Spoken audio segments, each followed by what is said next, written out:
Good evening, everybody. Well, it's time to step into that Christmas spirit, as Elton once sang. Yes, we're back after you obviously missed us on Saturday night as we were out doing the Tamerton Under-15s Christmas party, and it was a good evening as well there too. So thank you, Paul, and all the team for organising that. But yeah, we're back to do our live lounge to preview Doncaster Rovers away. Can we get another 3 points? Anyway, on the live with me tonight, Herbie is joining us tonight. Evening, Herb. Evening. And Carl's in. Evening, Carl. Good evening. How are we? And he is well, and he's also wearing his... I am. It's rather hot, so I don't know how long I'm going to keep it on for. He's got his Christmas jumper on. And Gavin with his Argyle hat, as always. How you doing, mate? Very well, thank you. Good. Right, let me get these silly things off. I do have a surprise, actually, on Saturday. So I will be doing a watch-along for the Doncaster game. So it might make it a little bit more entertaining. So don't forget to join me on Saturday. You're not actually going to be dressed as Elton John, are you? Carl, I told you not to say anything, Carl. Like, you've just gone and given it away. Anyway, yeah, it's good to be back. It's been a busy week as Gavin, stop with your microphone. It's trying to wrap up everything for Christmas. I'm still working until Christmas Eve because that's my choice this year. So still a lot to do. But yeah, Herbie, you're finishing college today, aren't you? I think was it your last day? You said. Yeah, it's last day tomorrow, and then tomorrow. Got 2 weeks off for Christmas, which should be good. Yeah, nice. And rest that brain of yours with all that coursework and all that jazz. Enjoying many more games away. Carl, when you sort of breaking up for the Christmas break? Don't really break up in the NHS. I'm working Christmas Eve. Not be there, everybody, for 2 weeks, please. Someone's got to look after some people, haven't they? But yeah, I'm working Christmas Eve night, so at least I've got Christmas Day with the kids and Boxing Day. So yeah. Yes, he has, Sophia. Yes, Daddy. Yes, Daddy. Yes. Can you answer your daughter, Carl, please? And Gavin, I know you're trying to get wrapped up and done. Are you feeling like you're nearly there yet? I'm going to be, if this was a Formula One race, because I know you like that, I would be limping into the pit lane on fumes. I'm absolutely knackered. It's going to be a long day tomorrow, I think, and then I'm hoping to take 2 weeks off, but I've got a funny feeling I'm going to be working Monday and possibly Tuesday too. That is the joys of being self-employed as well. You just got to do what you've got to do. Slave to the rhythm. Yes, evening everybody, and welcome into the live. We actually didn't put a post out just to sort of say we are going live tonight, but obviously you know we are. So just quickly scroll through the comments. So Mike Hawkes is in with us. Obviously he can't wait for that Boxing Day treat. Well, it won't be for him, it'll be for us. Well, it might not be a team. They might be wound up by then. Have you seen that today? Oh, God, really? Yeah, okay. There's a wind-up petition been issued on Reading. Hopefully they get sorted. Oh, God, yeah. So I hope you have a great show, Mike says tonight. Won't be on unless Reading start losing. Is there a game? Must be a game on tonight then. They are playing. Yeah, Brian Penaretta is on with us, and I've got a little treat that Brian has sent us to share with you all in a second. Paul's in with us as well. Good evening, everybody, he says. And he said, my pleasure in terms of the Saturday night Christmas party. I will show you something in a moment as well. Chris Barnard, evening to you. Nice to see Cleverly having talks with rules. Yeah, that is good. GT come on the greens. It gives a big thumbs up. CV Vaughan saying, evening, guys, wearing my Santa's hat. Hopefully, you're also wearing your Block 9 jumper at the same time, Steve, as well. So Steve saying he's got the 26th or the 28th off. And PAFC Green Army, hi, good to see you all. Great result recently, even if we play bad, still good defensive-wise. Yes, it's substance over style, as he said. Reading are 1-0 up playing Luton. I did have FOTMob open on my screen, and when I was doing something just now, I saw the table jump a little bit, so I was like, oh, someone must be playing tonight. And there we have it. Voodoo saying, I'm keeping champagne bars in business until Christmas Eve. Thanks for asking. Voodoo, the T-shirt did do the business on Saturday. I wore it underneath the jumper, and we got a result. So I will still keep doing that when we on the watch-alongs and when we go to Home Park. You're not going to wash it either, are you? If Voodoo had touched it, I wouldn't have washed it, but he hasn't touched it yet. So the T-shirt, keep it clean. There's a whole new meme. A reach around from Voodoo. So I will just quickly. So on Saturday night, as we said, we were out with the Tamerton Under-15s that we sponsor, and they had their Christmas party. And Paul presented us with a lovely little gift. I did a little AI comical version of this, and so that you can see myself on the right, Andy, who looks like he's got a very glittery Christmassy afro, and on the left with his daughter Sophia. Both my Sophie and Sophia were running around like headless chickens all night, wearing me out. And we got a frame, and I do have the frame. So let me switch back to full view here for a second. And oh god, this is big. There we go. Can you see that? Ooh. So photo of the team at the bottom there, and then the actual kit. And I think you'll all say, folks, that looks pretty nice on there. So it has taken pride of place, Paul, whatever my wife says, in amongst my little hi-fi section here. So it's looking good. There. So much appreciated for that. And before we get into things, I mentioned it earlier, Brian, who's an American Argyle fan. I forget off the top of my head, Brian, what state you're in, so please put it in the comments. He wanted to get a Block 9 top of some sorts, but to produce it and then send it over the water there, over the pond, is very expensive. So I sent him the logo and said, if you can find somewhere to get it printed out over there, please do. And then I got this video about an hour before tonight's live, which made my week. So I'll just play it for you now. Mike, it's Brian. Thanks again for sending me the information. As you can see, Block 9 podcast sweatshirt, got the t-shirt, got myself a hat as well. Already setting up ready for today, later on, for when you guys do your podcast. Tolaj is back. It's the festive season. You can never have enough Tolaj in your life. There we go. Absolutely, absolutely. So thank you for sending that over. I love the fact that he's done a hoodie, he's done a t-shirt, and he's also done a hat. And it's a shame he didn't do any pants. Trousers over there, Carl. Yeah, exactly. Yeah. I think like briefs, like slip-ons, like budgie smugglers. They look quite good. Well, Mike's working on something with oddballs for next year, so we'll see. So, Carl, you literally took the words out of my mouth. So I have seen the social posts from Oddballs, which is an underwear supplier, and I've seen like reels of pajamas with prints of either your partner's face all over them and stuff like that.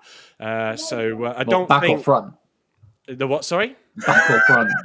Well, back or front of your missus, or back? Or where would you have the face? Like on the front or the back? Oh, sorry, I got. Come on, keep up. Sorry. All over the place, all over the place. But I don't think anybody would like a pair of Block 9 PJs with all our faces on them. I think Voodoo might like a pair of Gavin pants. No, I'm just laughing at Voodoo's comment. Correct. Freebies for foreigners while UK Block 9 clients queue up for gruel. Exactly. Cold mush. Not hot mush. Just keep drinking that champagne. Voodoo, just keep drinking that champagne. Yeah, Boston, Massachusetts is where Brian is from. And he just says thanks for the post there. But no, thank you for getting some stuff done. It's great to see it. We're global. Well, can I say that now? We're global. I'll work on getting the pants next week. Yeah, love to see that. You can say international. I think. You what? Sorry, Gav? You can say international, not global. We've done 2 countries. It could be us in Wales or us in the Isle of Man, but we're international. Tone it down. Just go with it, man. Go with it. But 2-0 Saturday, lad, says Dave. Evening to you, Dave. Evening, Dave. Please give him a follow. Him and Eddie do their little YouTube channel as well, the Evans Boys. So go check that out. So, as I just take a breath in there. Grumpy Loyal is not with us tonight. Andy, he's got to go out for a Christmas meal. So he does say, food's great here, chaps. Well, the show's better without you. Oh, sorry, did I say that? No, he's going out and enjoying his meal. So he is going to miss the show, as he always loves being on. Shane Harris saying, the way the podcast is growing, just being a Block 9 season ticket holder will bring kudos and Rowan. Yeah, it was good to see you as well again on Saturday, Shane. Nice drop a cider too, Andy's just said. So obviously we weren't around on Saturday, so we didn't give you our thoughts on that Rotherham game. So I thought, why don't we start with a bit of a recap of that game. So I'll go in a random order. I'll go, Gavin, to you first. So give us your synopsis of the game on Saturday as you saw it. A an effective win, I suppose. I think there was some hidden performances. I thought Boateng had a better game than probably got credit for. Obviously, Rolsey was outstanding. Dale, all the Dale haters out there, he did well. For those who aren't watching, I've just stuck a finger up to everyone. Dale was brilliant. Obviously, the two central defenders were like supermen, especially Mitchell. The flying Cantona style clearance in the box was probably the highlight in the second half. Shame he didn't kick one of theirs in the head afterwards, but you can't have it all. And I think there were just signs of a bit of quality. The goal in particular, and those who haven't watched the Argyle Analyst show that was released on Monday, Aaron Cusack did a bit on the press, which is take us through that then, Gav.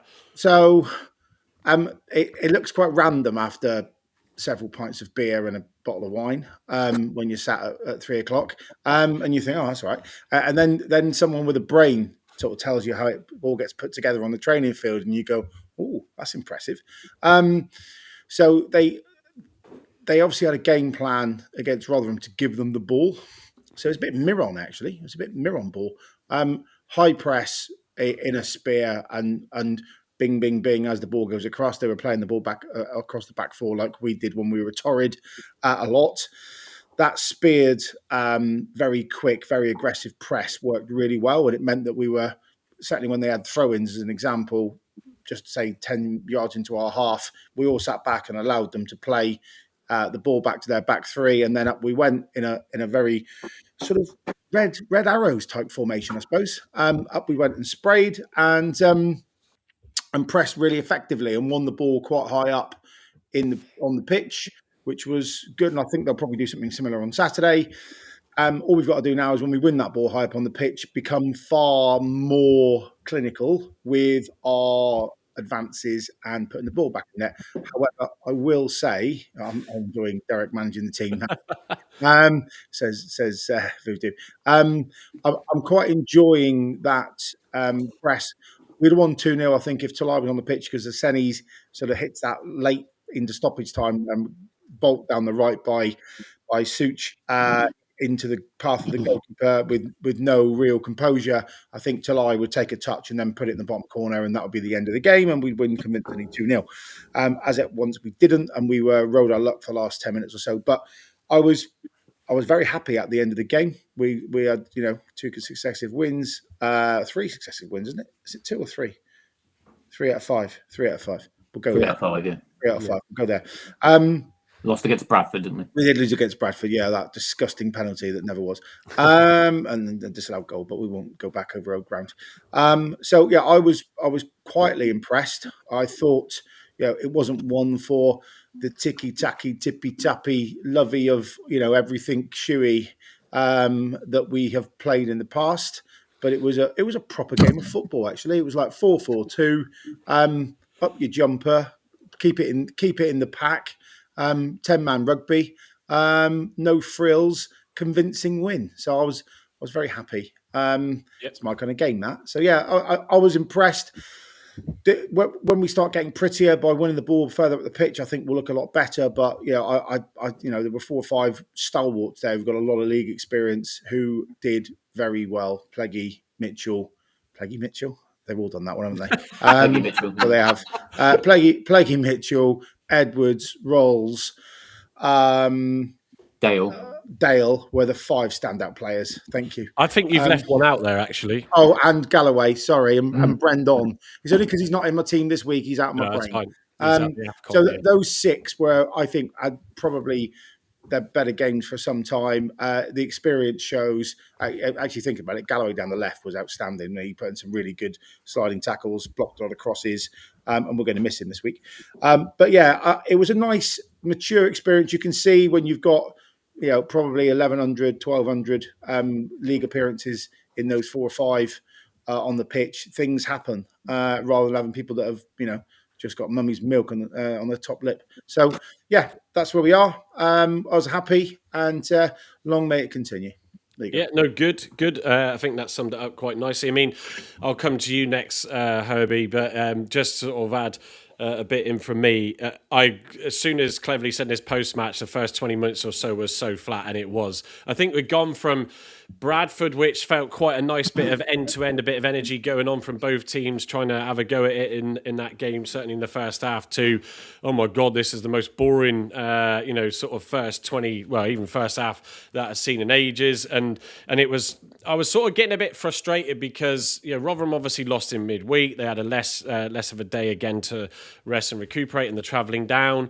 And I just thought we clearly are just wanting to shore up at the back and park that bus and just absorb the pressure because there wasn't anything going forward. I think other than the goal, that was the only shot I think on target without me pulling up the FOTMob stats. And it was like I felt, Herbie, we got a bit lucky really. And it's great with Pleggy doing so well, Mitchell, and they're both working superb. Galloway is 100th, obviously, league appearance, having his best game for a while, as we were talking about before coming live.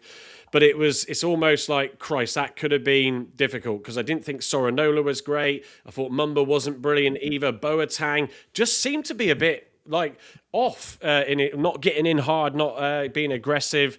So yeah, I felt too. And there's one's nodding, one's disagreeing. So yeah, how did you find that? Yeah, it was just very flat and it wasn't like exciting to watch. And I feel like it's not yet Argyle. We're not back to I'm watching it thinking, oh, this is Argyle playing. I think we're still miles off that. Obviously, right now the most important thing is obviously get points, and we have done that in our last games. We've got 2 away wins, and obviously the Rotherham one now. Just as many points as you can get at this stage. Don't matter about playing good or playing fancy football. If you score more than the opposition, that's all we need right now. Yeah. But when the only thing I'm worried about is people saying like, are we back? Could we get mid-table by January? And, who would say such a thing? Yeah, you. And then not by January, by Boxing Day. Because if you remember in September, we had that great run of form. We comfortably beat teams like Burton and Stockport. We got a win against Luton away from home, and Cleverly was manager of the month. And then the month after, people were calling for him to be sacked. And I still think with the way we're playing now, that still could happen. So for me, I've not seen anything just yet to convince me that we're going to be okay. Obviously, those performances have to get better. And with the Rotherham one as well, I'm sorry to be negative, but I do feel like we're maybe a bit tactically naive. I think second half, I think we straight away thought, let's not go get a goal. Let's put as many players behind the ball as we can. Yeah. And we were far less of a block, far less of a low block on Saturday than we were the week before. If you look at the stats, the players' average positions were about 30 yards further up the pitch on Saturday than they were when we won 1-0 the week before. Yeah, but it's the stage of the game, though, isn't it? I'm just stating facts. I'm just going to sit here and just state facts. Let's be candid. Yeah, let's be candid. I'm just going to state facts. And also, you say like, oh shit, football, right? If you were old enough to watch the team under Kenny Brown and David Kemp, this is like Brazil, mate. This is awesome. This is like Brazil 1974. This is awesome, right? You ain't going to get any better than this. We're not in 1974. No, are we? Living in the past, man. You need to widen your time scale to some people that are. Oh, Steve's online. He'll know Kenny Brown and Dave Kemp. Lovely times they were. Ooh. Right now, I don't mind that the football isn't great as long as we're getting points. But what I'm saying is the people that are saying, "Oh, we're going to be mid-table by January," or we could be. I've just not seen anything convincing in the way we're playing that we're going to be mid-table by January. Rotherham were really poor, and we were on the back foot, nearly conceding an equaliser. The thing I mean about being tactically naive is the fact that by the 70th minute, we had about 6 defenders on the pitch. If Rotherham go and score an equaliser, we haven't got players on the pitch that can go and score a winner because you've got 6 defenders on the pitch. Yeah, so it's just that sort of thing. Yeah, I tell you what, I do agree with you, Herb. Absolutely, the most important thing was to get that win again at home and get those 3 points. No matter how dull and frustrating it was at at times, but we did ride our luck big time. And I Yeah. think, I mean, there was that one chance, that ball going forward to Aseni where, he tried to obviously, the aim would have been to lift it over the keeper and try and lob him when the keeper came out to it, and he had a massive air shot, and it was like, oh, that's just typical of Argyle's forwards at the moment when Tolaj's not on there, because I've been very complimentary. I think Aseni has done really well in that place at Tolaj. But it was like that was like the only clear-cut sort of effort forward I can recall. Yeah. And so, it was almost like we should have just taken it a bit more to them, I think. So Yeah, I think from the first minute of the second half, our aim straight away was to put as many players behind the ball as we could. And that's not saying maybe the win against Wickham, we were playing more of a low block, but from the first minute of the second half, where, say for example, we nick a goal in the first 20 minutes of the second half, and then that's more of convincing then, isn't it? Instead, for 45 minutes or 50 minutes, we were on the back foot taking shots and only hitting them on the break maybe like once or twice and a half. Yeah, I mean, Carl sort of, like I said, I sort of agree. There's some good points coming across tonight. I mean, just looking at the comments, GT saying, let's not sugarcoat it. We are dreadful at the moment, awful football, but we're grinding out results, which is an improvement. Shane Harris saying, we are poor, but we have seen really good nailed on for promotion team at home park. Yet, ? It's a poor league. I think that's a key one. It is a poor league, isn't it? And I think that's where, when I put up the little joke post about, well, it wasn't joke, there was an element of seriousness because it could be that way, that we could be mid-table by Boxing Day. My point on that is it just shows how naff this league is with like how close everything is. And obviously we played Doncaster on Saturday, which we'll talk about more in a minute, but they're only one place above us. So, we at least certainly jump them if we win. It is away. But that just shows how compressed that league is. And we've said it so many times, Carl, haven't we, that if opposition teams had better finishing, like we would have been like 3 or 4-0 behind in games. But we haven't really seen someone come down and be very, very clinical, not in the last few games anyway. So there is that. And I think that's why, it's Cardiff are running away with it at the moment. Yeah, totally. But it's not beyond us to suddenly just find ourselves right up in that middle section. Yeah, and that's playing how we're playing. I mean, we've been, let's be candid, crap all season. And with another couple of wins potentially in the coming weeks, we could be mid-table, which says a lot for the league being so poor. I've never known a League One season to be this poor. I mean, the only teams I've seen that look half decent was obviously the Cardiff game that me and Gav went to. I mean, Cardiff completely outshone us. And probably Bolton away. I mean, we didn't play fantastic at Bolton for many reasons, but Bolton did look quite good.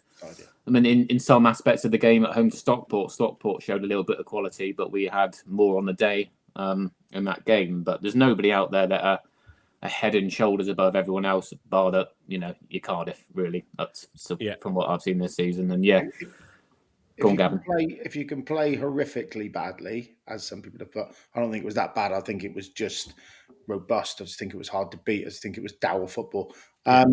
If you can do that without your top scorer and get 6 points out of 9 without your top scorer, who's the best forward in the league by anyone's sort of stretch, really, let's be honest about it, you're in a decent position. And hopefully we sign Rolls for the rest of the year, at least, given probably 18 months. That's probably what he's haggling over at the minute. I don't want 6 months, I probably want 18, but that's fine. I think he's good enough for the level. Bring in 1 or 2 decent players up top.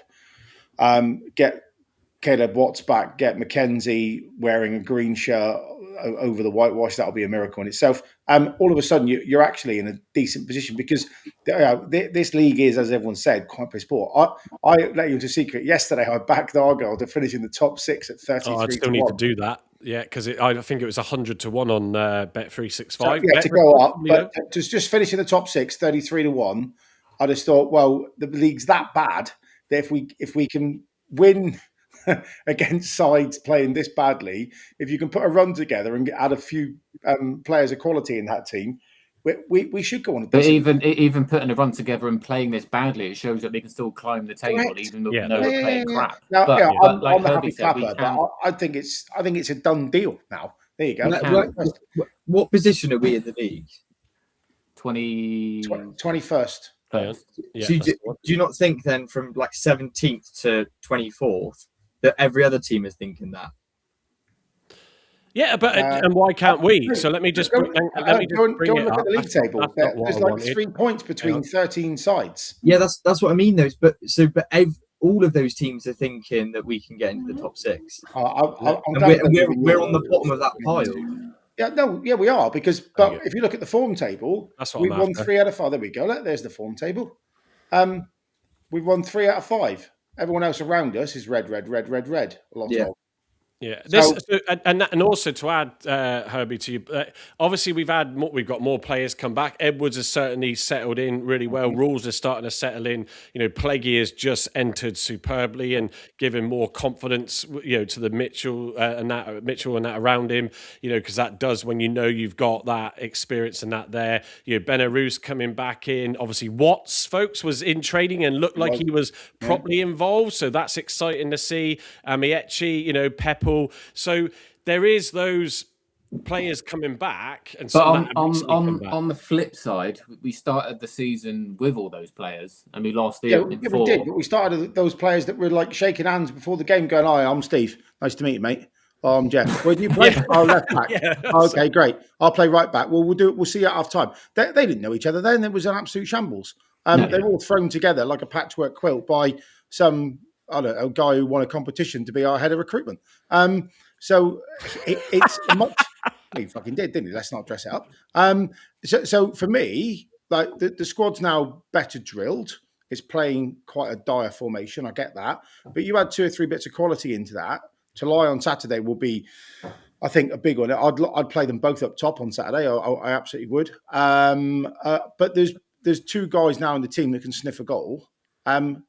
When you've got some really rigid midfield, Rolls, Boateng, Wiredu, for example, those 3, and if you can start realising that you play up the pitch, not back the pitch, Law McCabe the same, you've actually got some quite good spine of foundation there, because our 2 centre-backs aren't going anywhere.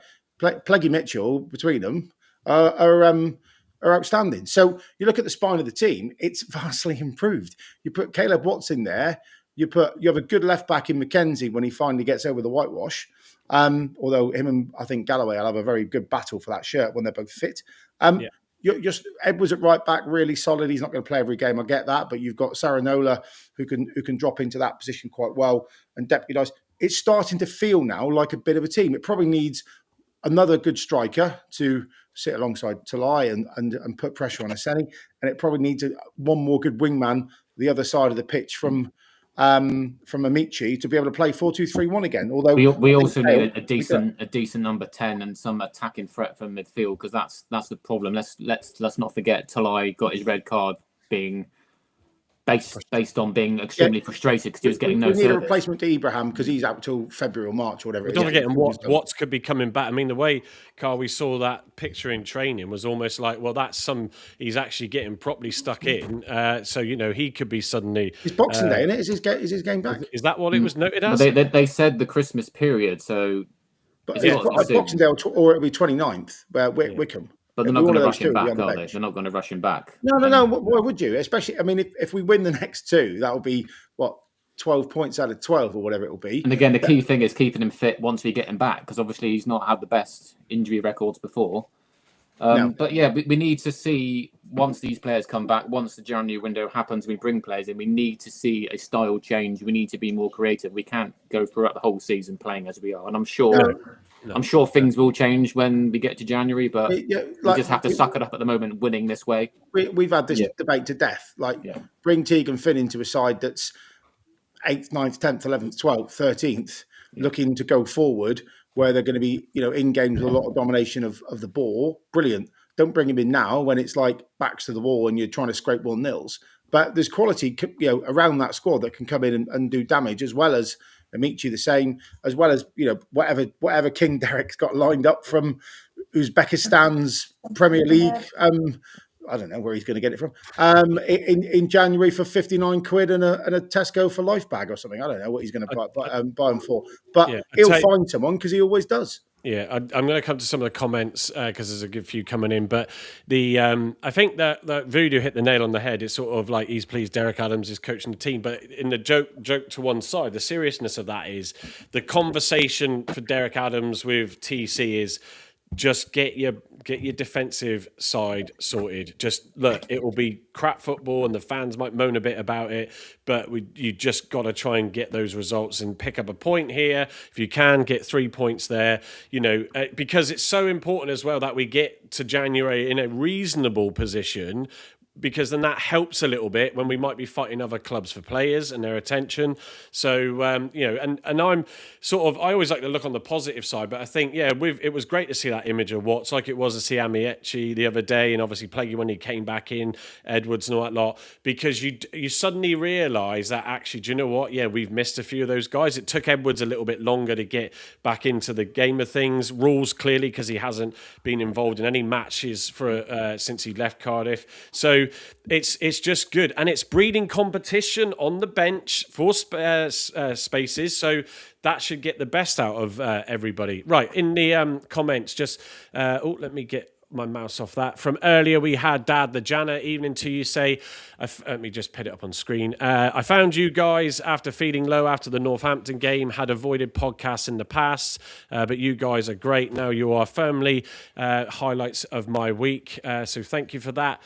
We also had David Tom saying our goal came from Mumba receiving the ball, moving it forward, something Clevs has not been able to coach into the team. I thought, and I was shouting during that moment of passage of play, feed it through to Aseni, who was cutting across into the box. He didn't. He played it out to Dale, who put a great ball in for obviously Rules, which was good. We had someone else score a goal as well in the league and put the ball away, and Jobs a good one. So that was good to see. We also had Michael Hawke saying, you won't be mid-table by Boxing Day, because he's the Reading fan, for those of you that don't know. Well, if Watts is back for then, it's going to be ours. So we'll look forward to that. Matt Montgomery saying, any suggestions for the January transfer market? We'll come on to that another show, I think, for the minute.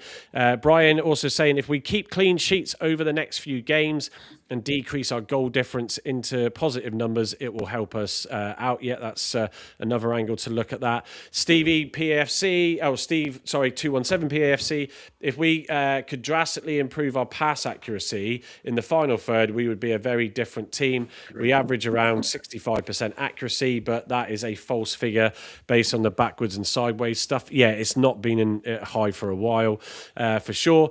Michael saying, Argyle 20-1 top 6 on Betfred. I need to correct myself. It was actually, promotion was, I think, 80 to 101 on Bet365, and promotion was a similar number to what you said, Gavin. But yes, remember, bet responsibly. But it might be worth just putting a little wager on. Sky Bet was 33s this morning. Yesterday, whenever I did it. Yeah. Top six. Yeah, Stevie Vaughan saying, since Plaguey Mitchell Rules back, we look more solid in the spine of the team. David Tom saying, no one on your panel looks old enough to have seen David Kemp era. Gavin's a few years older than me, so I can't remember that. He said, believe me, this team has been worse I've ever seen. It's been the worst I've ever seen. In 60 years. Now Clevs is saying it as a long-term... Well, it was stated as a long-term project at the start of the season, wasn't it? Yeah. Shane Harris saying, Joe Rules is the man that could bring the stability and then the progress we need. If we let him slip through our hands, haggling, it will be very hard. Unless they have a better option that they think it's worth putting the money down. Even then, he's going to have to... Whoever they bring in is going to have to find their way into the team like he has. He's imperative now. I don't think you find anyone as good as him and the experience he's got for that price. Really. Not with able to with a signing on fee and blah blah blah. As they say, just put a blank contract in front of him, slide it across the desk, give him a pen, and say fill in your own details, son, and we'll start tomorrow. Let me just read a few more out. Harry Van Zeno is in tonight. Evening to you, Harry. He says, evening, guys. How are we doing? Benny Van Life saying, Donny 0, Argyle 1. He's going for Tolaj on that score. We will give our scores in a second when we come to that point. Matt Montgomery saying, Mike has got to be my age. I remember the Kemp era awful. Well, I'm 45. Gav, you're 48? 49. 49. 48, nearly 49. Yeah, so I just was too young to remember in nappies and all that jazz still, maybe. Harry also says, I think with Watson Amiechi creating for Tolaj, we will see a lot more goals. Jury's still out for me on Amiechi, but we'll give him a chance when he gets back in. And Graham Burners joined us as well in the chat. Evening to you, Graham. David Kemp played for Argyle in 79 to 82, so I would have been 2 years old then, became our manager in 1990. So I think my earliest memory was of I just remember Alan Nichols being in goal on the chant at the game before his accident. So I don't know if that was the David Kemp era, Gavin, but that was my earliest recollection. So Simon Fort's also in as well, saying hi to everybody. Any final thoughts? Anybody want to pick up on something specific on the Rotherham match before we move forward? No. Let's move on. I'm just gonna, well, I was just gonna pull up. 1-0. I'll leave the stats. We'll move on. So, going into the presser today, we'll start with that before we get onto a bit more about it. So, Cleverly was saying consistency is key. Building on foundations, Tom Cleverly stresses the importance of consistency, urging the team not to become complacent. He notes significant improvements in team structure and intensity, highlighting the squad's renewed fighting spirit. The impact of key returns, Cleverly said the returning of players such as Bin Peppel is a positive, and a positive influence. Pleggy, 3 wins in 4 since his return, have had injected belief and confidence into the squad as they approach the busy Christmas period. Valued partnerships as well, noting that he praises his strong partnership, that's Pleggy's with Mitchell's, calling him a head on a stick, and acknowledges the vital role of experienced players like Edwards and Pleggy in steadying the team. Eye on the future, Cleverly said, reflecting on a disappointing 2025, Cleverly is focused on evolving the team's attractive playing style, or finding that maybe, with potential January additions, returning players, and contract talks with Joe Rawls and Norm McCabe on the horizon. Just before you move on, Mike, yes, let's all discuss about the Law McCabe things. It sounds like, from what Cleverly's saying, that he potentially might go back. Would you be happy with that, to free up a loan spot? I just, to be fair, I think he probably hasn't had the chance to show himself, and because I think he's a player that around better quality will shine. He's clearly got that, which is why he's obviously garnered that interest and what he's been involved in with England. So for me, if it's just a case of it was just the wrong time for him to come down and we send him back and look at something else we need to bring in, then it's a bit of both, isn't it? The wrong time and the wrong kind of system and how we're playing at the minute. He's not suited for how we're playing at all at the moment in this side. It's a very Warrington-esque loan signing at the minute. Sort of, he looks great on paper, but I think the problem is he's got such low confidence. Like when he first came into the team, he had just done really well for England under 20s. He got the boy half turned. He looked forward. He played a pass into our 10s because we were playing 4-2-3-1, I think, at the time, and he looked full of confidence. He now drops too deep, and as soon as he gets a ball, he pings it straight back to the person who gave it to him most of the time. And you go, I think if we're going to have another midfielder, we kind of need another roles. So you've got Boateng, Wiradou in that mould, and then you need a Rolls and a Rolls. I mean, he has shown it in that game away to Burton when we were quite attacking. He looked really, really good. Absolutely. If we change the way we play going forward, then I would love to see him stay, but I just can't see it happening. No, and look, it's just making these tough decisions, isn't it? I think he's a player, then that's someone we'll probably pick up and he'll find his feet and get something from that. So, we'll see. It'll certainly be interesting, that's for sure. And then let me just go back to that deck of Cleverly's. I mean, Carl, you watched it. Gavin, I imagine you might have done. I'm not sure you, but anything else of note from obviously the full presser? he was happy, wasn't he? There was a few jokes. Oh, sorry, was it Carl or Gavin? He said. Go on, Sorry, Gavin. Carl. It Go was on, Carl. Carl Gavin. There we go. I'll just say it like Peggy Mitchell. yeah. No, Go on, Gav. Go on. No. Go on, Carl. Sorry, I was just going to pick I only up on heard my name and then not Carl's. A bit mutton. You can pick up on most of it, but I was just going to mention about Joe Edwards because he was spoken to at the presser, just saying about his role and responsibilities and everything, and him trying to get further up the pitch and score goals like we used to see him in past seasons. But the way we're playing with a back four, he's doing a lot more defensive work, so it's not giving him the chance to bomb up on the wing like we used to see him in. So that's a shame not seeing him involved in the attacking play. But we haven't got much attacking threat at the same time. So again, everything's just wrong moment, wrong time. When things change, hopefully in the future, maybe we'll revert back to a back three or something with wing backs, because that's how you get the best out of Joe Edwards. Yeah. Go on in, Gav. So the other thing I thought Joe was quite good at was he said some are getting the arm around the shoulder, some are getting a kick in the bollocks, and I'm choosing which one. I didn't use those words. I'm choosing which ones get what, but I've been on the case of the team saying we're not playing well enough, which I thought was great. Shows real good leadership.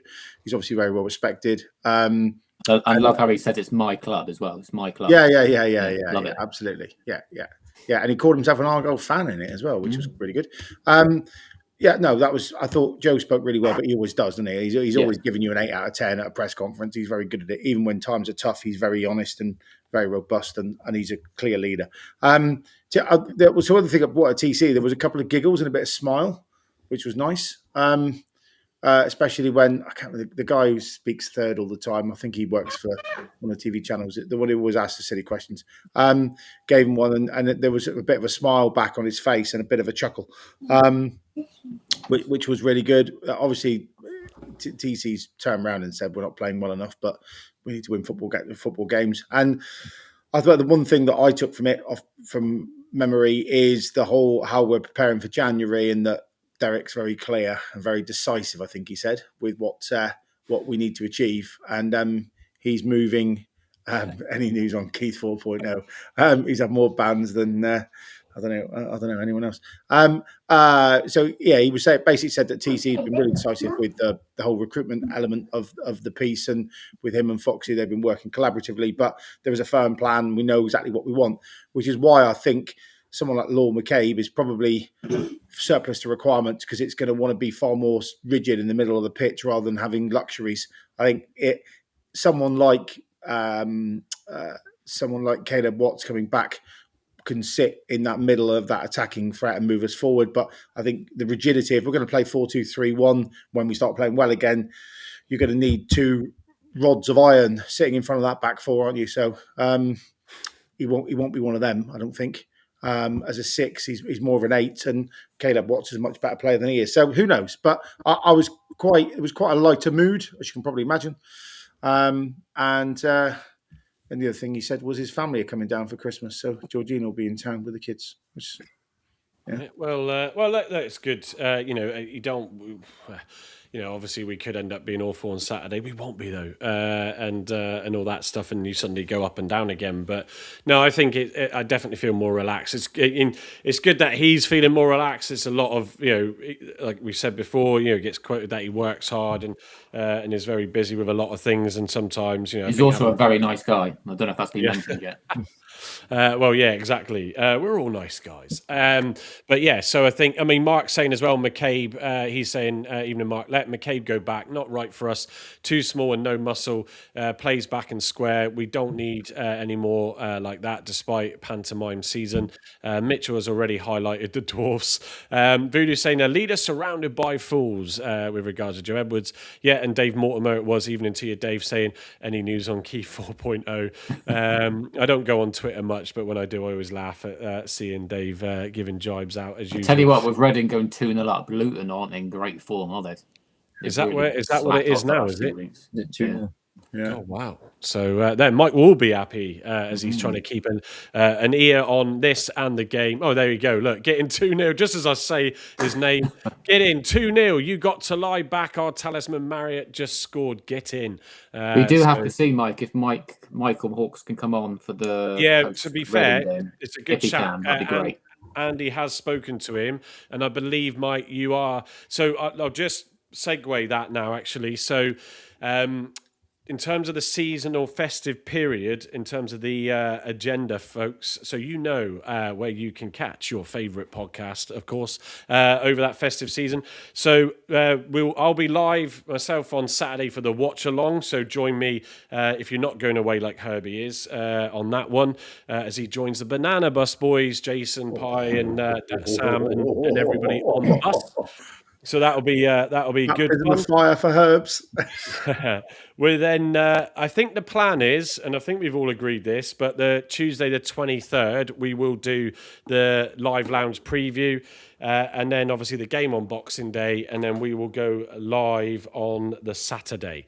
So the 27th is when we'll do the post-match analysis. So pencil that in your diaries, Tuesday for the live lounge and then Saturday for the post-match. Nearly tempted to do it on Boxing Day evening, but everybody needs to spend time with their families, don't they? Yeah, so that's only fair. So that is the schedule for that.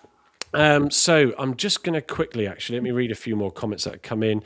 Matt Montgomery saying, however, we'll say, I think TC realised playing possessional-based football won't pay dividends in this league.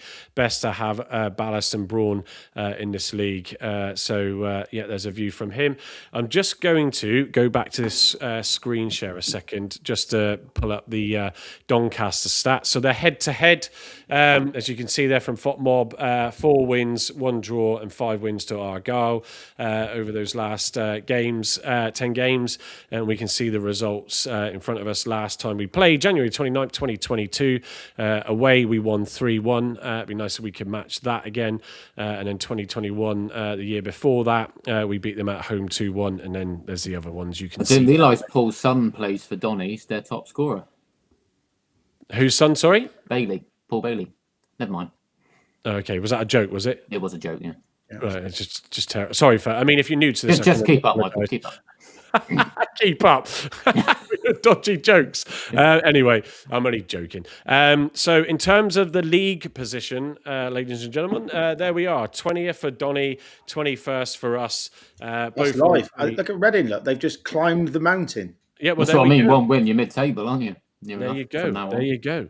So they are delivering on that at the moment with their -1 goal difference. I don't think we'll be pulling that back in these next 2 games. Although the way things are going, they might even have points deductions if things continue. Yeah, Mike, give us your thoughts on that news as well today. I mean, would that happen this season, Gav, or would that get? Yeah, if the club gets wound up, then the club gets wound up. Well, no, but if they go into admin, would that points deduction be? If they go to administration, it'd be -10. Yeah. Just then takes them on 10 points to it. Just to cheer you up, Michael. Yeah, exactly. Well, not me. That club's had enough shit. I don't wish that on anyone. No, I'm just going to say they've gone through the ringer in recent years. You can see that Exeter can go into admin all day. I mean, they're lucky they've locked out. They've got a Man City away game, but that's fine. But I can't believe that's not chosen for the live. Yeah, no TV money though. Yeah. Oh, really? Never mind. They'll get about 350 grand out of that, which probably is about 3 years' salary for their playing squad. So well done, Exeter. Right. Can I get back to finishing this? Yeah. No. Okay, go on. Oh, okay, fine. So Doncaster's last run of form: loss, win, draw, and a loss to Argyle's win. Look at the Greens with 3 wins and 2 losses. So that's going to be interesting for sure. Including the Carabao Cup, we've won 3 on the bounce, right? Not Carabao Cup, the Virtue Cup. The Virtue Cup, we won 3 on the bounce, right? Yeah, which actually I could segue. Hang on, give me a second now. I'm going to segue onto my notes. It's not a slide, but obviously, yes, we've got our next round of the Virtue round of 16 tie against Bristol Rovers will take place on January the 13th, Tuesday night. Tickets will go on general sale at 10 a.m. this Thursday. So just an FYI with that. I also am just going to do it while I've got it. I just need to change my screen share back again if I can find it. You've seen the QR code in the top left corner there, and you've got it's not on this slide, but there is one there, and I've had it on the ticker running down the bottom. This is our Block 9 Discord. So we was explaining this the other day, if you weren't with us, that we have set up another sort of dedicated Block 9 All Things Argyle place for you to chat about all things Argyle. Funny that. And we welcome, opposition fans into that as well, so might get involved. But what we do is here, you can see on this left-hand side, so it's very much like a forum Discord. It's mainly used a lot for people who game a lot, but it's very adaptable for many things.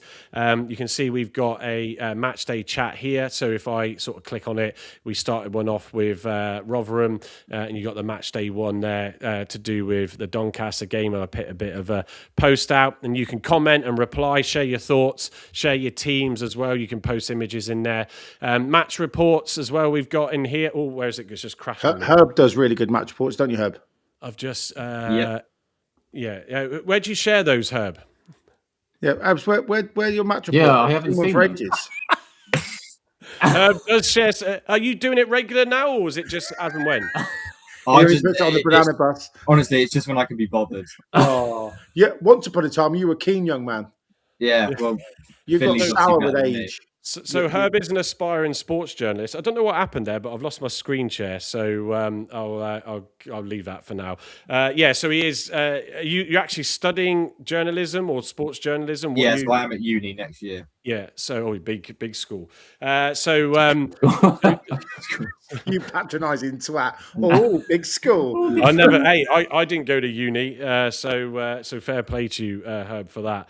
But no, we do get another young lad who we will get on here as well, Finley, at some stage. Effectively, you got match reports in there. He also posts Argyle news. He has the PAFC News Hub tag on Twitter and stuff like that. So he's doing the same, wanting to be the same as Herbie on there, and so he posts up his content. So you can see, he gives regular content, though, doesn't he, Mike? Say again? He sticks to it. He gives regular content, doesn't he? Yeah. Hey, look, I tell you what, it's good to have you on, Herb. No I'm matter only taking what we all now. think. Yeah, your insight is very good. I'll take Thank you very much. very good. Yeah, it is. Your No, insight absolutely is spot on. And that's why I'd like to get almost you and Finley on and get you aspiring sports people to be. I mean, we will let you off, Herb, if you can get Pi to give us a shout out on his next vlog. No, with Sam Down. Yeah. Like and subscribe to the Block 9. Yeah. He's got a very good skin fade now, Sam Dan. I thought about it myself, actually. He's very good, actually, I must admit. He's dyeing it green on Saturday. He is, yeah. Is he? Oh, is that the one he's doing it for, is it? Yeah. Yeah, fair play Proper to him fan. then. Proper fan. play I to tell you him. what, we're just thinking aloud, Mike. You remember Press Gang? You remember Rings Julie a bell. Sparler and the Yank? We could have a rendition of that now with Herbs and Finn, back to the old days. Little school paper going on. The Press Gang. There's a blast from the past. You have to Google that one, Herbs. It was about 1993, probably 92. Oh.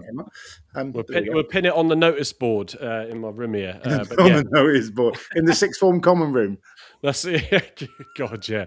Gavin and I did go to Egg Buckland Community College. If anybody else did that, give a shout out in here. But That's why yeah, we're as definitely. bad as we are. But no, so the Discord, basically, there's bits about us and stuff in there, but it's the match forums and all that sort of stuff, and you can go and get the news on there. So go in there. I haven't checked actually, Carl, if there's anybody that needs approving, because I thought I'd turned that off. No, I don't think just so. It's like, auto-approve. it's still a work in progress, but we're hopefully building it up to. Oh, there's loads. Ben Collins just said there are loads of adverts like Pasotti. Yeah.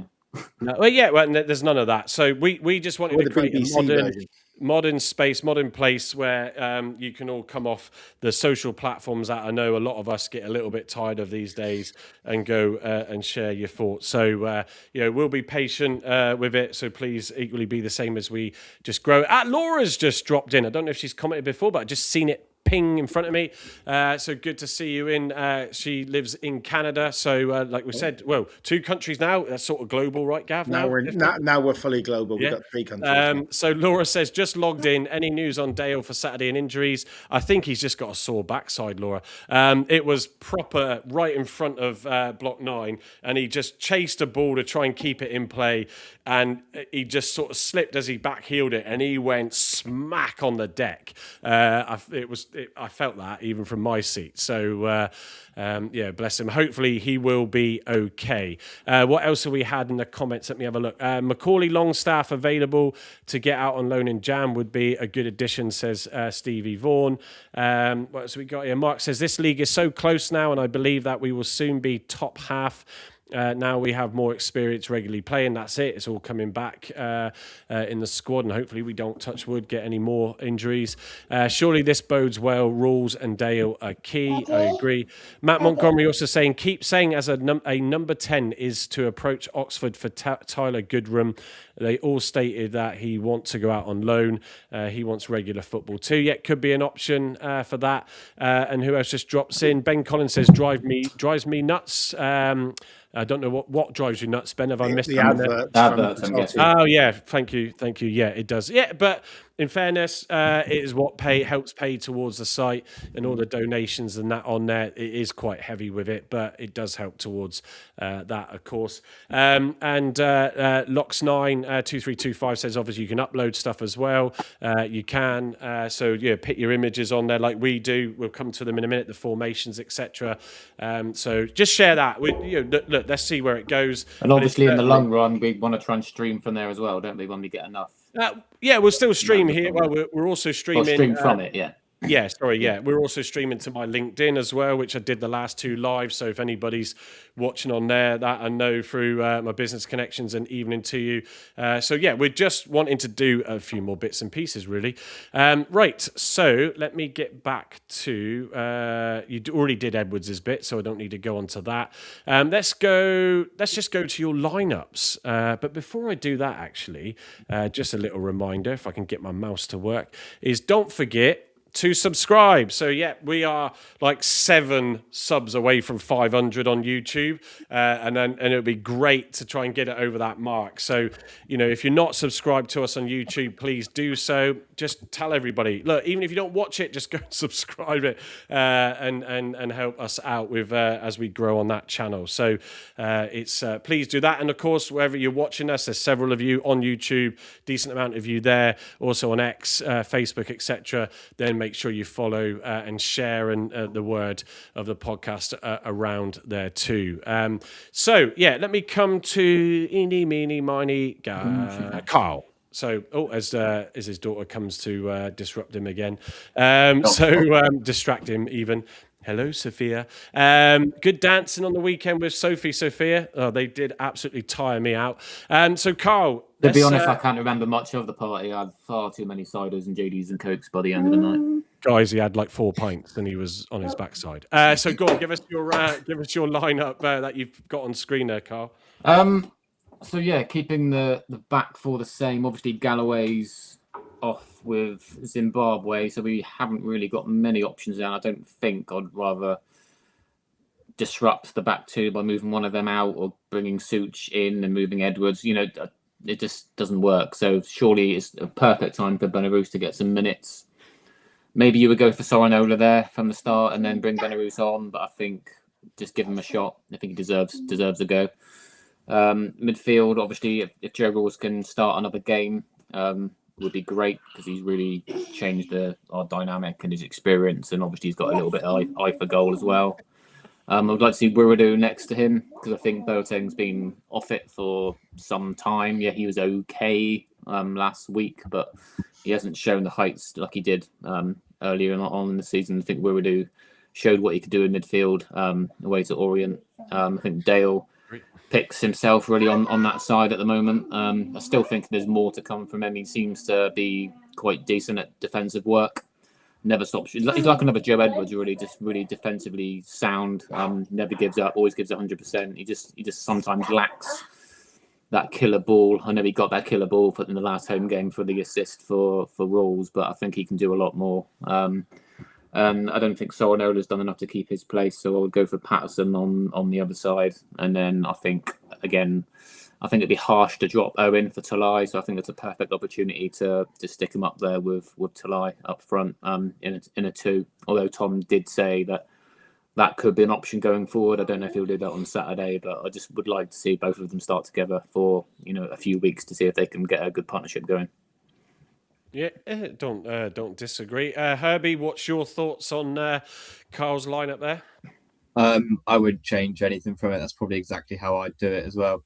The only thing I think of maybe Boateng for Weirdo, but again, Boateng's been like sort of off it lately, and actually Weirdo when he's been in midfield instead of being in a back line has actually looked really strong. So yeah, that's probably what my lineup would be as well.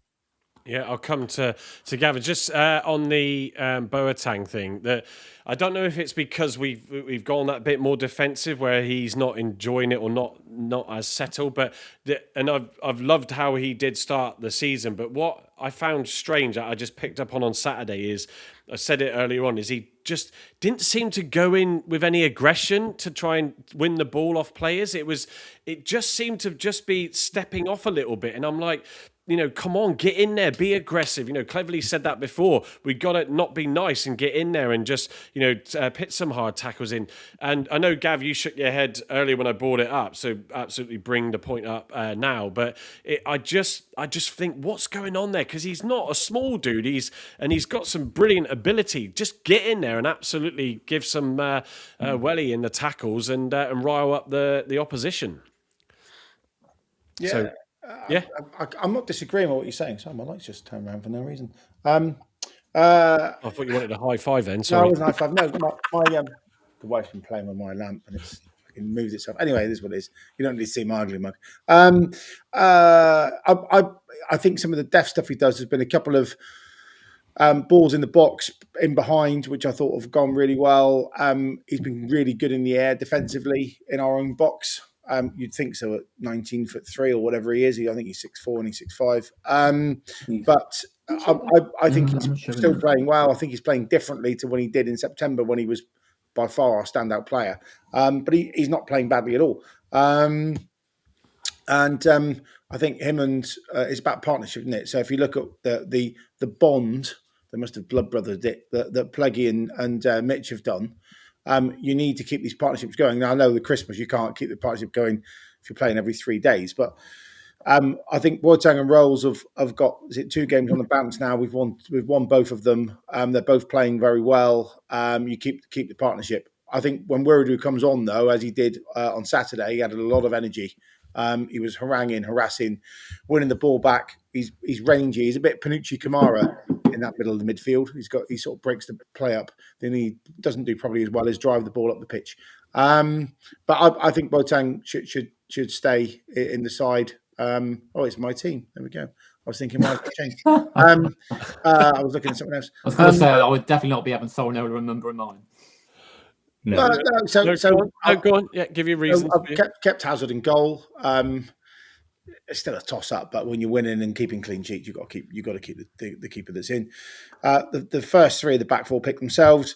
I had a bit like I think I read a comment a minute ago from Andrew. Was it or someone said it was Brian, wasn't it, from Stateside saying he'd have Edwards, Mitchell, Ross, and Pleggy in the back 4. The thing is, none of them have got a left foot. That's the only problem. So I think if Ross had a left foot, I'd stick him at left back because I think he'd do just as good a job as Galloway.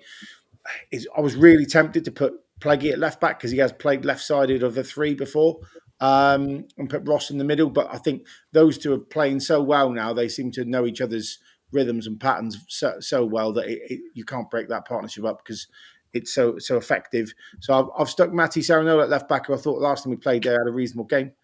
I think that was in the Virtu, wasn't it, when he played there last, off memory? But I thought he had a reasonable game. So there's a solid back 4. Kept Rolls and Boateng, as I said before, because again it's about partnerships and they're developing a nice one. So there's a good spine down the pitch. Hazard, Mitchell, Pleggy, Rolls, Boateng. Dale's playing out of his skin. All the Dale haters can piss off, quite frankly. I think he's done really well. Yeah, there's a but he's still got lots of room to improve though, Gav. He's still not so was everybody else, which is exciting. I think he does. Bar to lie, you could say every single player in our squad's got a lot to do to improve. True. Yeah, even we have as a pod. We've got light years ahead. We're still playing in the Dog and Duck League on a Saturday morning. But no, I think he's I think he's become a really effective player. He does his defensive duties really well. He's got so much pace that I don't think until you see him live, you realise how much pace he has. His assist on Saturday was just as good as his assist the week before, which got disallowed. So that was another good, promising sign. And he's probably now the player that Oxford were raving about when they went up. So he's got to stay in the side for me. He's a regular every week. I've gone Mumba on the left. I thought his pre-assist on Saturday, driving the ball forward, was Pre-assist. But it was a pre-assist. He played a forward ball. It's not, No, he didn't just play a forward ball. If you watch the analyst show, he didn't just play a forward ball. He actually scanned and looked. He did. As Mike said, he could have slid it into a semi, but he didn't. He looked up, assessed the framework, and pushed it wide, and the assist was great from thing. Mumba's not playing anywhere near what he has been. But if you're looking down that left-hand side at the minute, I don't think Pato's the answer. Well, the only thing is, I'm thinking there, the only reason why I would go with Carl's team is because I think our two best crossers of the ball is probably Patterson and Benarous, and they're both being missed out in your lineup. Well, I'm just thinking, if you're playing... got 2 assists crossing in 2 weeks, so... No, but I mean, like, what do you mean? Well, Dale's got a disallowed assist from a cross. It disallowed scored from a cross. No, but that's still in his lineup. Okay. I'm just saying, for me, that's more of a pass across. I'm thinking more you're deep on the touchline. Cross then, sports. No, you're deep on the touchline and you're whipping a ball in. Oh, from deep behind. Yeah, I get it. More than any players on there. Obviously, Dale, he put a ball across, he put a cross in. But I'm thinking like if you're going to take a short corner or if someone's right on the touchline, you want someone to whip the ball in. And you've got 2 strikers as well, and Rules, who's a bit of a box crasher, who's going to be making late runs. Yeah. You're going to have 3 players in the box, and if players on the touchline, I'd much rather Patterson swing a ball in than Mumba try and take on the whole back line. And more so if Peppel gets 20 or 30 minutes at the end, that will play into his hands as well with the crossing. So. Yeah, and it's a game of opinions, right? If Benarous if this was 3 weeks on and Benarous had 35, 40 minutes continually every game, stick him in at left back. But if Manzi had Danglish, you'd be my uncle. So he hasn't. So I don't think you can put him, Tish. I don't think you can play him. I don't think he's match fit enough. He's the best left back we've got outside of Galloway and McKenzie, so he would be natural pecking order. But I don't think going away in a wet, windy Donny on a Saturday afternoon is the right for Benarous. I don't disagree with that, Gavin. I think that is a problem. He hasn't sustained enough minutes, has he? And I loved him, in that. It goes back to that bloody QPR match. But he can pit that cool 2-2 now. Michael Hawkes, where are you? It's been a bit quiet the last few minutes. He'll turn that game off and join us full time in a minute. It was Nigel Lonvike as well. Oh dear. Long dick to the rescue. Love it. Yeah. Cleverly at Reading. So I see that point, and I think the hardest thing is he did seem to be able to link up well and pit in a great cross, from deep, and I think but it's like, how do you then get him back into the rhythm without playing him? And easily, because Sorinola cramps up after 55, 60 minutes every week anyway on the button. So you hook him off at 60 minutes, and you give Benarous 30 minutes at left back, and then if he does that well, you look at maybe starting him and give him 60 minutes on Boxing Day, and then you put Saranola on the bench. But I just think it's one step too far. He's got margarine thighs, hasn't he? Bless him. So if he's if he's above 18 degrees, they just melt, and that's it. He's done. So we'll have to look for a cold snap to keep him inside. But I'm with Carl. I think he's the better player. But I think he's been fit. He's played a lot of games. He's in the rhythm of the team. He understands the team at the minute. And I think it's a risk too far. And actually, I think Sorinola and Mumba together on the overlap, if we are bombing forward, they've both got pace. On the day, they can both cross well. Sarinola's crossed the ball very well. Time's gone by. Even this season, he's crossed the ball very well. So that's where it is. And then up top, I've gone exactly the same as Carl in Aseni and Tolaj. 3-2 Reading. 3-2 Reading. Jesus. Oh, it's a ding dong ding. And Benarus isn't a left back, as Andrew just rightly said, but he's a left-footed player, and we've only got about 2 of them in the squad. Ascenning and Tolaj, I think, is a good mix. They both seem to push, and I think Ascenni's physicality and his mentality now, he's portraying a lot of the Tolaj traits. The goal he scored against Wickham was a real Tolaj. I'm getting there first. Get out of my way. Yeah. This is my ball, which is, Tolaj's biggest strength is his mentality, really. Aseni's portraying some of that, and I did criticise him in a pod for not having that killer instinct. Now he's got it. If you've got, Rawls and Boateng and Mumba and Dale there, and bringing on Benarus or thingy, we're on. And I think if you're gonna win on transition, which is what we seem to be doing at the minute, give them the ball, win on transition. You've got pace in Mumba, pace in Dale wide. You've got pace in Tolaj and Aseni with physicality. Those 4 linking up and getting forward, and then having the 2 drop back, I think is the way forward. So that's just me. That's just my opinion. It's a game of opinions. But that will be the starting 11 on Saturday. So I think, just sort of thinking it through and listening to you, I think for me, I'm sort of not convinced he will want to play 2 up front. And I think away to Donny, where they are, there's a chance to try and grab it on the break. Tolaj will definitely create a better opportunity, with all due respect to Aseni, although his finish in that game was brilliant. And so I just don't know. I'm not sure. I mean, I am going to bring it up because I always do, but if I look at it... Finn. Sorry. I've given up mentioning him because I just don't think Tom. No, I know, but so ideally, the point, I'll have him over Dale. And yes, Gavin, I'm going to mention Tia. But I'm just just to throw it out there. But if you go with 2 up front, and then there is a player that can drive forward with pace, cut in, be dangerous outside the box as well. But you could obviously swap Dale to the left because that's his natural side. And then put Tegan on the right, which is his natural side. Am I right? So. But do I think he will? No, it's a shame. He did feature in the youth game, cup game against Watford on Tuesday, where they lost 1-0. I could only see the commentary because you couldn't watch the stream, but from the sounds of it, the lads did really, really well, and were unfortunate to not. There for a lot of when they were, the captain got sent off for a chunk of that. So, but look, I think I'm just not sure if he will go too committed with 2. You might change it depending on the game in the second half. Who would you'd play Mumba up top, and then because you've got just someone in, I mean, this is not my bag, but someone more in behind Tolaj rather than alongside him, maybe. But Aseni played behind when we played 4-2-3-1 in the Virtu Cup. Aseni played in that middle of that 3 off the defender really well, actually. In a couple of games, a couple of the home games. I can't remember which one it was. And I think he actually played there against QPR too, off memory, in the Carabao. So we've got to be rigid. I think 2 banks of 4 and then 2 creative players. That's what I've gone for, with 2 wide players with pace who can get a cross in.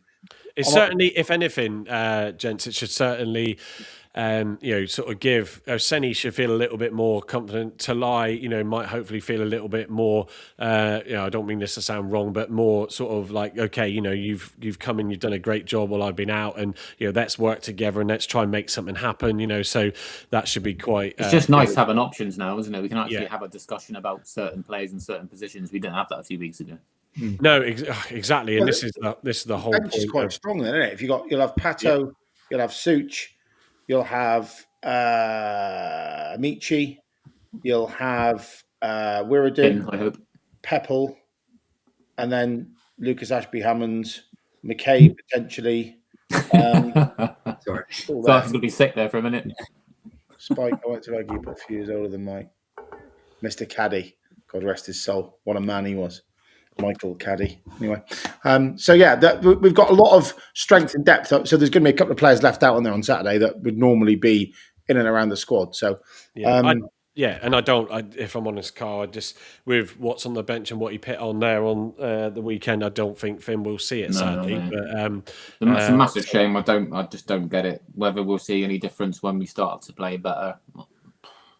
No, again, signings in January. Is he going to get much more of a chance then? Probably not. I just don't understand it. We don't know what's going. I think once they're more settled and they're playing more attacking football, he might then. And again, if you're not going to play him, maybe just loan him out to a league side. Unless someone's going to come in to buy him, I don't think they will loan him out, because I think they need to use him, as we said the other day, Gavin, wasn't it? Like, you sort of sometimes you've got to use these players. It was no point in just sort of leaving them out and hoping you will still get a good deal on them. So I feel for him. I'm sure he's frustrated. And he wants to come, and he's a local lad as well. I just get this impression we're just doing like not great with the youth at the moment. Like, we've sent Saka out, he's not playing. We brought Joe Hatch back, we're not playing him, we're not loaning him out. Caleb Roberts, what's the plan with Caleb? He's getting games very frequently. Do we loan him out or not, or do we just keep him around the squad? I'm starting to think, because Hatch was recalled before Derek was announced, if I recall. He was, yeah. So I just wonder if that was a little bit of a panicky thing, and then we had no strikers at the time, did we? Yeah, well, and that we brought him on at Huddersfield to play as a striker at left back, so I don't understand that logic. Yeah, I know. I mean, Laura's just emphasising there, TC will never play Finn as experienced players back, and when on the bench, he only gets 5-10 minutes. My wish, he never signed if he doesn't play, but we'll see what happens come January, for sure.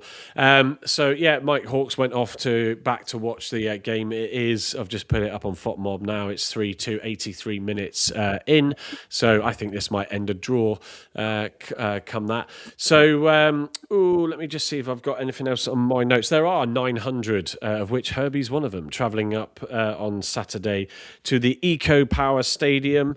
So I've been up to Doncaster. Yeah, it's a nice long drive. Not very good when this weather's great, but I'm sure Jason will get you up there safely, of course, as he drives that banana bus. And don't forget to feed him one of those double deckers, Herbie, as well. Oh, yes. So bless him. And also, what else have I got here? And that's about it, really. Unless I don't think I've missed anything. Gents, is there anything? Oh, actually, Argyle ladies, apologies. Let me just get the screen up for that. Yeah. Where is it? They were frustrated. Yeah, so the Bedford, Real Bedford. Real Bedford. Yeah, tickets are on sale. So that's this Sunday, Gavin, is it? Yeah. So they went away to Oxford in the third round of the FA Cup on Saturday. Charlotte Whitmore, sorry if I can get the teeth back in, got sent off. They played a bit like the youth team, a long period of the game. They won that up, actually, through a penalty from Ellie Noble, who's got a hell of a right peg on her. That goal, that free kick I shared to you when we played Oxford, the League Cup at home, she's brilliant. And they ran out of puff, I think, to be honest. 1-1, and then they conceded very late in the game to lose 2-1, so they'll be hurting over that. It's only their second loss in 15, 16 games. And if they win Saturday, they've got a very good chance of breaking the top two, which is the two promotion spots. So I'll be taking my girls out. They'll be with their foam hands and their scarves and eating about 40 quid's worth of chocolate as normal. Are there any playoffs, Gav, or is it just top two and that's it? Just top two and up, I think. But that I think they'll be hurting and hungry on Sunday to win this game. There's nothing to give them, but if you've got nothing else to do on a Sunday afternoon and you, unlike Herbie, aren't hanging out your backside from doing 15 hours on a banana bus and drinking 14 litres of Bacardi, breezer, I'll bracket it breezer. Then get yourself out of Home Park. It's a really good atmosphere. The football's actually very good. And we need some support to get the women over the line. I'll do something on Saturday night and let you know how they went, or Thursday night and let you know how they went. But it's Tuesday night. Sorry, it's Christmas. Who knows what day of the week it is? Tuesday night. I'll let you know how they went. But they're a good side and they're playing some nice stuff. And I'm just a real shame that it couldn't beat Oxford on Saturday, having had a red card. I think we'll have to pop along, Mike, as well with the girls, with Gav. Have a look at the girls. You going to come Sunday? Yeah, I'm working Sunday, but soon I think I'll come and watch. I shall have a look. We got grandparents down this Christmas, but I don't think it's probably the only chance we're going to see attractive football this season. So Ooh, Was in me the football out. or the attractive ladies? Both, mate. There you go. There you go. Yeah, because looking at us is not great, is it? No. Let's face it. Blind Sorry. gobbler's thumbs. Right, Still I'll go for final wrap-ups, and I shall don the Elton John glasses to close out the show. So, Herbie, I'll come to you for your final thoughts. Hopefully, Argyle don't go breaking our hearts again away. Oh, for God's sake. That's where he wrote that one You this say to afternoon. me about jokes and then you reel off that one. I reckon he wrote that at his desk this afternoon, bet smug he as did. hell, man. I'm going to No, pop he down the didn't shop write and get it, he some put it really in bad ChatGPT. glasses. Excuse me, gents. I asked Herbie. Herbie, would you like to give your final thoughts, please? Am I giving my prediction? Am No, Yeah. sorry, yes, your prediction. No, and just feedback on his final shit thoughts. glasses, Herb. I? Yeah, that's shit. What did I say? 1-1, I think I put. Yeah, Who was your goal scorer? Aseni. Yeah, spot on, Herb. I think everyone's expecting it to be Tolaj, and then I reckon Tolaj will assist Aseni. Oh, Yeah. So will he be that candle in the wind, Carl, and breeze through and score that goal? What do you think? I mean, he could be being a little bit of a tiny dancer if he scores again, I bet. Or a Rocket Man, yeah. I can't think of any other more songs by Elton John at the moment. Let's move on. I'm going for a 2-0 Don't go Argyle breaking win. my heart, mate. Come on. Tail and Dolai? Tolai and Dale. Dolai, that's an interesting name. Yeah, Tolai and Dale for me. So, okay, agree. What are you going with then, Gav? I'm completing the circle of life. Hooray! And Tolaj's going to come back. He's going to have a real half chance in the 20-something minute, score, and then we're going to have a shithouse 1-0. There you go. Yeah, I don't disagree. I'll jot that down now, Gav. Save me asking again. Yeah, please. Thanks, mate. That's good. Yeah, do that. So then you won't have to harass me going, Exactly. what is your prediction on Hurry up, Saturday hurry up, at hurry 2:30? And I'll go, same as the pod. Move I on. think I went with, did I go with Tolaj, Carl? I went 2-0 to Argyle. Tolai and Rolls you went for. Rolls, yeah, thank you, yeah. He scores one. He said he's got. Oh, I'll tell you, Edwards is going to get a goal now because he's said on the press conference he's due a goal. So Fair enough. I will just read out some of these, a couple of other comments. Is there? No, just Simon Fort saying 1-0 win. Still got to keep our heads down. Brian Pinaretta says Argyle 2 Tolaj 0 in there as well. Get on Discord and share your views in the games. I can see a few of you because it tells us have clicked the QR code. If you are a bit unsure, it's safe. There's no issues with the platform itself. Get yourself signed up. So, hopefully you can feel the love tonight, folks. We're back, on the show for you all. You've got such a cold heart, Michael. God, I know. It's brilliant. Sorry seems to be the hardest word as well with you. Carl, have you just done what I've done? I've had the Google songs up on for ages. For absolutely ages. Ooh, that'd be nice, but yes, folks, so we shall see you, or I certainly will, Saturday for the watch along. So come and join me before kick-off there, and we'll have a bit of fun. Herb, can you do a banana bus vlog? That's the one. I'll get my teeth out. For us and give us a Harvey-esque little after game vid so we can stick it on Saturday night. Yeah, I can do. I've still got to do my Christmas message as well. You've blown it now. What? So a little surprise for you all fans to go. Everyone knows it's Christmas. Merry Christmas. So, there you go. Is it? Yeah, apparently. But I tell you what. Here's your challenge, Herbie. So you need to get Jason in that. You need to get all the guys on the bus. And you need to go. I'm sure they're going to love me. In sports journalist style, you're going to go, right then, guys, so I'm live reporting here for the Block 9 podcast. So what did you think of that match today, Jason? And then you go around the bus, and they'll all be absolutely pissed. What'll happen? The back door will open, doing 85 in the middle lane of the motorway, and he'll be out the back. As long as we still get the clip. As long as we still get the clip. Yeah. As long as we still get that. So for all those that follow... thrush in that bus, if he does that. All those that follow Harvey England, he will not be at the game because he's family commitments. So, we're relying on you now, Herb. You've got to do the Harvey bit for us. Exactly. Right. So we'll get Harvey's take from the ground. Have you got one of those fluffy mics that you can hold, like Harv does? No, I was going to say something rude, and I'm not. Matt Montgomery's going 2-1 to Argyle with Senny and Mitchell. Stevie Vaughan saying 1-0 to Lai. And Ben Collins is saying 1-0 to Argyle. Amici, 89 minutes. So we shall see. I've just got to play this one more time because I think Brian's been brilliant with this. Mike, it's Brian. Thanks again for sending me the information. As you can see, Block 9 podcast sweatshirt. Got the t-shirt. Got myself a hat as well. Already setting up ready for today. Later on, for when you guys do your podcast. Tolaj is back. It's the festive season. You can never have enough Tolaj in your life. There we go. So that's Brian Pinaretta, who you can see is commenting as well. So I sent him the logo so he could get some merch done over in the States.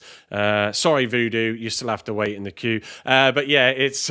Please, sir, can I have some more? Exactly. So I thought I'd share that because he's gone to the effort to pay to get those produced and do the little video for us as well. But yes, so it will be Saturday for the watch along. It will be next Tuesday, so get it in your diaries.